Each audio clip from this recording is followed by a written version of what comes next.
Vijayan, good morning. അങ്ങനെ വളരെ നിർണായകമായ ഒരു അറസ്റ്റ് രേഖപ്പെടുത്തിയിരിക്കുന്നു പ്രത്യേക അന്വേഷണ സംഘം. ഇതിന്റെ തുടക്കം മുതൽ, അന്വേഷണം ഏറ്റെടുത്തത് മുതൽ എന്തുകൊണ്ട് ഉണ്ണികൃഷ്ണൻ പോറ്റിയെ അറസ്റ്റ് ചെയ്യുന്നില്ല, ചോദ്യം ചെയ്യുന്നില്ല എന്നുള്ള ചോദ്യമുനകളായിരുന്നു SITക്ക് നേരെ ഉണ്ടായിരുന്നതെങ്കിൽ വളരെ പെട്ടെന്ന് തന്നെ നടപടികളിലേക്ക് കടക്കുമ്പോൾ ഈ കേസുമായി ബന്ധപ്പെട്ട ഏറ്റവും നിർണായകമായ വിവരങ്ങൾ നൽകാൻ കഴിയുന്ന ആൾ കൂടിയാണ് ഉണ്ണികൃഷ്ണൻ പോറ്റി. ഒരുപക്ഷെ ഈ വലിയ കൊള്ളയുടെ ചുരുളഴിയാൻ ഉണ്ണികൃഷ്ണൻ പോറ്റിയുടെ മൊഴി തന്നെ ധാരാളമാകും. അപ്പോൾ ചോദ്യം ചെയ്യൽ, അതിൽ നിന്ന് ലഭിക്കുന്ന വിവരങ്ങളൊക്കെ വളരെ നിർണായകമാണ്. ഇന്നലെ 10 മണിക്കൂറോളം ചോദ്യം ചെയ്തപ്പോൾ സ്വാഭാവികമായിട്ടും വിവരങ്ങൾ അന്വേഷണ ഉദ്യോഗസ്ഥർക്ക് ലഭിച്ചിട്ടുണ്ടാകും. എന്തെങ്കിലും വളരെ നിർണായകമായ വിവരങ്ങൾ ഈ ഘട്ടത്തിൽ പുറത്തു വിടുന്നുണ്ടോ? അവർ എന്തൊക്കെയാണ് ഇനി ചോദ്യം ചെയ്യലിൽ പ്രതീക്ഷിക്കുന്നത്? എന്തൊക്കെ വിവരങ്ങൾ ഉണ്ണികൃഷ്ണൻ പോറ്റിയിൽ നിന്ന് എടുക്കാനുണ്ട് അന്വേഷണ സംഘത്തിന്? വിജയൻ,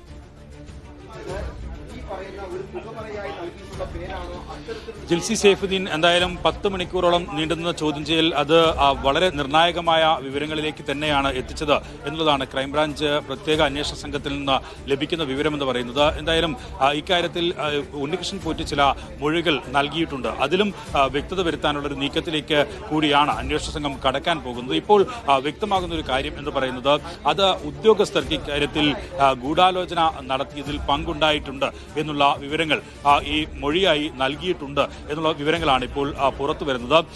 മറ്റ് ഈ ദേവസ്വം ബോർഡ് ഉദ്യോഗസ്ഥരുടെയോ ദേവസ്വം ബോർഡ് അംഗങ്ങളുടെ പേര് ഉൾപ്പെടെയുള്ളവ ഇതുവരെ ഉണ്ണികൃഷ്ണൻ പോറ്റി ചോദ്യം ചെയ്യലൊന്നും വെളിപ്പെടുത്തിയിട്ടില്ല എന്നതാണ് വ്യക്തമാകുന്നത്. പക്ഷേ ഉദ്യോഗസ്ഥർക്ക് ഇക്കാര്യത്തിൽ ഉള്ള പങ്ക് കൃത്യമായി വ്യക്തമാക്കുന്ന ചില വിവരങ്ങൾ അന്വേഷണ ഉദ്യോഗസ്ഥർക്ക് ലഭിച്ചു എന്നുള്ളതാണ് ഇപ്പോൾ മനസ്സിലാക്കാൻ കഴിയുന്നത്. എന്തായാലും ഈ ഇന്നലെ ഉച്ചയോടുകൂടിയാണ് ഉണ്ണികൃഷ്ണൻ പോറ്റിയെ അദ്ദേഹത്തിന്റെ തിരുവനന്തപുരത്തെ വീട്ടിൽ നിന്നും കസ്റ്റഡിയിലെടുത്തത് പ്രത്യേക അന്വേഷണ സംഘം.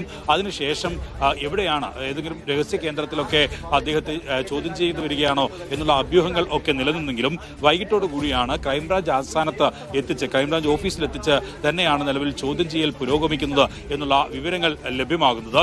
മീഡിയ വൺ തന്നെയാണ് ആ വാർത്ത പുറത്തുവിടുകയും ചെയ്തത്. അതിനുശേഷം മണിക്കൂറുകൾ നീണ്ട, ഏകദേശം 10 മണിക്കൂറോളം നീണ്ട ചോദ്യം ചെയ്യലിൽ ഉള്ള വിവരങ്ങൾ ആണ് ഇപ്പോൾ നിലവിൽ പ്രത്യേക അന്വേഷണ സംഘം ശേഖരിച്ചിട്ടുള്ളത്. പക്ഷേ അതിൽ അന്വേഷണ സംഘം നിലവിൽ തൃപ്തി രേഖപ്പെടുത്തുന്നില്ല എന്നുള്ളതാണ് മനസ്സിലാക്കുന്നത്. സ്വർണ്ണപ്പാളി കൊണ്ടുപോയതുമായി ബന്ധപ്പെട്ട്, അതായത് ഉണ്ണികൃഷ്ണൻ പോറ്റി അല്ല ഈ മഹസറിൽ ഒപ്പിട്ട ആൾ എന്നുള്ള വിവരങ്ങൾ ഉൾപ്പെടെ പുറത്തു വരുന്നുണ്ട്. കൂടുതൽ ആളുകളിലേക്ക് കാര്യങ്ങൾ എത്തുകയാണ്.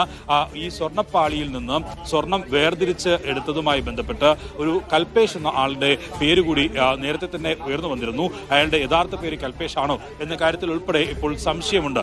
സ്മാർട്ട് ക്രിയേഷൻസിൽ, അതായത് ചെന്നൈയിലെ സ്മാർട്ട് ക്രിയേഷൻസിന്റെ ഓഫീസിൽ എത്തിച്ചാണ് ഇക്കാര്യത്തിൽ സ്വർണം വേർതിരിച്ചത് എന്നുള്ള വിവരങ്ങളാണ് പുറത്തു വരുന്നത്. അന്വേഷണ സംഘം നിലവിൽ ചോദ്യം ചെയ്തതുമായി ബന്ധപ്പെട്ട വിവരങ്ങൾ പൂർണ്ണമായും എന്തായാലും ലഭ്യമായിട്ടില്ല. അത് വരും മണിക്കൂറുകളിലൊക്കെ ലഭ്യമാകുമെന്നാണ് നിലവിൽ പ്രതീക്ഷിക്കുന്നത്. പക്ഷേ ഇപ്പോൾ വ്യക്തമാകുന്നത് ഉദ്യോഗസ്ഥരുടെ കൂടി ഇടപെടലിന്റെ ഭാഗമായിട്ടാണ് ഇത്തരത്തിൽ ഒരു ഈ സ്വർണ്ണപ്പാളി കൊണ്ടുപോയതും ഒപ്പം തന്നെ 2014 മുതൽ ഇങ്ങനെയൊരു ഗൂഢാലോചനയുടെ ഭാഗമായിട്ടാണ് ഈ പറയുന്ന ഉണ്ണികൃഷ്ണൻ പോറ്റി ശബരിമലയിൽ ഒരു സ്ഥിരം സാന്നിധ്യമായി മാറിയിട്ടുള്ളത് എന്നുള്ള വിവരമാണ് നിലവിൽ എന്തായാലും അന്വേഷണ ഉദ്യോഗസ്ഥർക്ക് ലഭിച്ചിട്ടുള്ളത്. അതിന്റെ ഭാഗമായിട്ടുള്ള അന്വേഷണം, തുടർ നടപടികൾ ഒക്കെയാണ് നിലവിൽ നടത്താൻ എന്തായാലും അന്വേഷണ ഉദ്യോഗസ്ഥർ തീരുമാനിച്ചിരിക്കുന്നത്.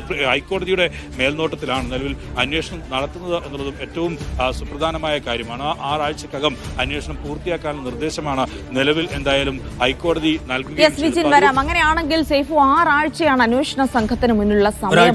ഒരാഴ്ച കഴിഞ്ഞപ്പോൾ അതിവേഗം ഈ ചോദ്യം ചെയ്യൽ പൂർത്തിയാക്കേണ്ടതുണ്ട്. അതിൽ കിട്ടുന്ന വിവരങ്ങൾക്കനുസരിച്ച് കൂടുതൽ അന്വേഷണങ്ങൾ നടത്തേണ്ടതുണ്ട്. അങ്ങനെ പിടിപ്പത് പണി SITക്ക് ഉണ്ടെന്ന് തന്നെയാണ് മനസ്സിലായത്. SIT പിടിപ്പത് പണിയുണ്ടെന്ന് മാത്രമല്ല, ഞെരുപ്പായിട്ട് ആ പണി നടക്കുന്നുണ്ട്. ഇന്നലെ രാവിലെ ഉണ്ണികൃഷ്ണൻ പോറ്റി കസ്റ്റഡിയിലെടുത്തിട്ട് നമ്മൾ ആരും അറിഞ്ഞില്ല.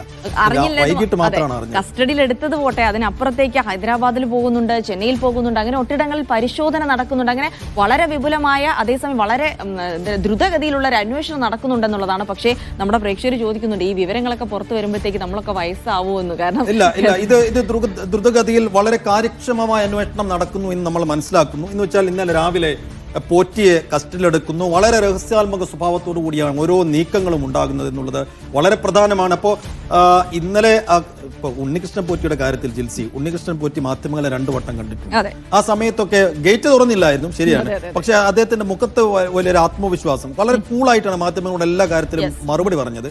പക്ഷെ ഇത് അങ്ങനെയല്ല.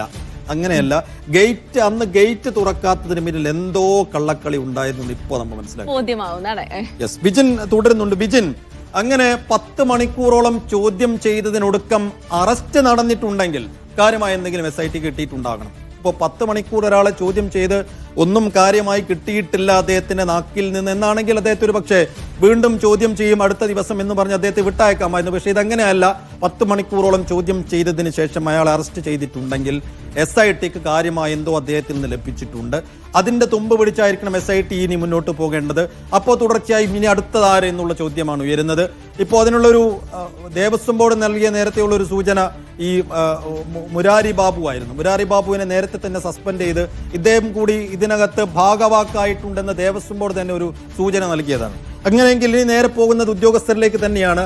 ആ ഉദ്യോഗസ്ഥർക്കെതിരെയുള്ള നടപടി എവിടെ തുടങ്ങും എന്നതാണ് ഇപ്പോൾ നമുക്ക് ലഭ്യമാകുന്ന സൂചനകൾ, നിഗമനങ്ങൾ.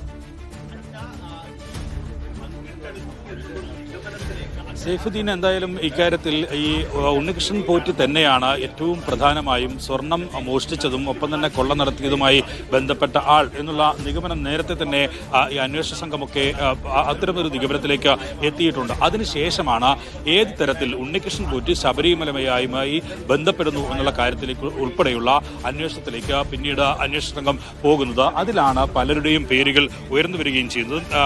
സൈഫുദ്ദീൻ സൂചിപ്പിച്ചതുപോലെ ഇക്കാര്യത്തിൽ ദേവസ്വം ബോർഡിന് തന്നെ ചില ദേവസ്വം ബോർഡ് ഉദ്യോഗസ്ഥരുടെ ഒത്താശ ഈ വിഷയത്തിൽ ഉണ്ടായിട്ടുണ്ട് എന്നുള്ള കൃത്യമായ വിവരങ്ങൾ ലഭിച്ചിട്ടുണ്ട്. അതിന്റെ അടിസ്ഥാനത്തിലാണ് സസ്പെൻഷൻ നടപടികളിലേക്ക് 2 പേരെ സസ്പെൻഡ് ചെയ്യുന്ന നടപടികളിലേക്ക് ഒക്കെ ദേവസ്വം ബോർഡ് കടക്കുകയും ചെയ്തത്. പക്ഷേ ഈ വലിയ ഗൂഢാലോചനയാണ് നടന്നിട്ടുള്ളത് എന്നുള്ള കണ്ടെത്തലാണ് നിലവിൽ എന്തായാലും അന്വേഷണ സംഘം ഇപ്പോൾ നടത്തിയിരിക്കുന്നത് എന്നുള്ളതാണ്. 10 മണിക്കൂർ നീണ്ടുനിന്ന ചോദ്യം ചെയ്യലിൽ അതിന്റെ പ്രധാന വിവരങ്ങൾ, ഏറ്റവും സുപ്രധാനമായ കാര്യങ്ങൾ മൊഴിയായി ഉണ്ണികൃഷ്ണൻ പോറ്റിയിൽ നിന്ന് ലഭിച്ചിട്ടുണ്ട് എന്നുള്ളതാണ് നിലവിൽ ഇപ്പോൾ വ്യക്തമാകുന്നത്. അതിൽ പ്രധാനമായും പറയുന്നത് ഈ ഉദ്യോഗസ്ഥരുടെ പങ്കാണ്. ഞാൻ നേരത്തെ സൂചിപ്പിച്ചതുപോലെ 2014 മുതലാണ് ഉണ്ണികൃഷ്ണൻ പോറ്റി ഈ ശബരിമലയുമായി ബന്ധപ്പെടുന്നത്. ആ ബന്ധം സ്ഥാപിച്ചത് തന്നെ ഇത്തരത്തിലൊരു ഗൂഢാലോചനയുടെ ഭാഗമായിട്ടാണ് എന്നുള്ള നിഗമനത്തിലാണ് നിലവിൽ എത്തിയിട്ടുള്ളത്. നിലവിൽ എന്തായാലും ഈ മൊഴി പ്രകാരം പുറത്തുവരുന്ന വിവരങ്ങൾ അനുസരിച്ച് മറ്റേതെങ്കിലും തരത്തിൽ ദേവസ്വം ബോർഡ് അംഗങ്ങൾ ഉൾപ്പെടെയുള്ളവരുടെ പേര് ഏതെങ്കിലും തരത്തിലുള്ള ഇടപെടൽ അവരുടെ ഭാഗത്തുണ്ടോ എന്ന കാര്യത്തിൽ ഇതുവരെയും മൊഴി അത്തരത്തിൽ വന്നിട്ടില്ല എന്നുള്ളതാണ് വ്യക്തമാകുന്നത്. എന്തായാലും ഇന്ന് അല്പസമയത്തിനകം തന്നെ ഉണ്ണികൃഷ്ണൻ പോറ്റിയെ തിരുവനന്തപുരത്തെ ക്രൈംബ്രാഞ്ച് ഓഫീസിൽ നിന്നും പത്തനംതിട്ടയിലേക്ക് കൊണ്ടുപോവുകയാണ് ചെയ്യുക. പത്തനംതിട്ടയിൽ കൊണ്ടുപോയി റാന്നി കോടതിയിലാണ് ഉണ്ണികൃഷ്ണൻ പോറ്റിയെ ഹാജരാക്കുക. അതിനുശേഷം കസ്റ്റഡി അപേക്ഷ നൽകും. ഏറ്റവും സുപ്രധാനമാകുക കസ്റ്റഡി അപേക്ഷയിൽ എന്തൊക്കെ കാര്യങ്ങളാണ് പ്രത്യേക അന്വേഷണ സംഘം പറയുന്നത് എന്നുള്ളത് തന്നെയായിരിക്കും. കസ്റ്റഡി അപേക്ഷയിൽ എന്തെല്ലാം കാര്യങ്ങൾ SIT സൂചിപ്പിക്കും എന്നത് പ്രധാനമാണ്.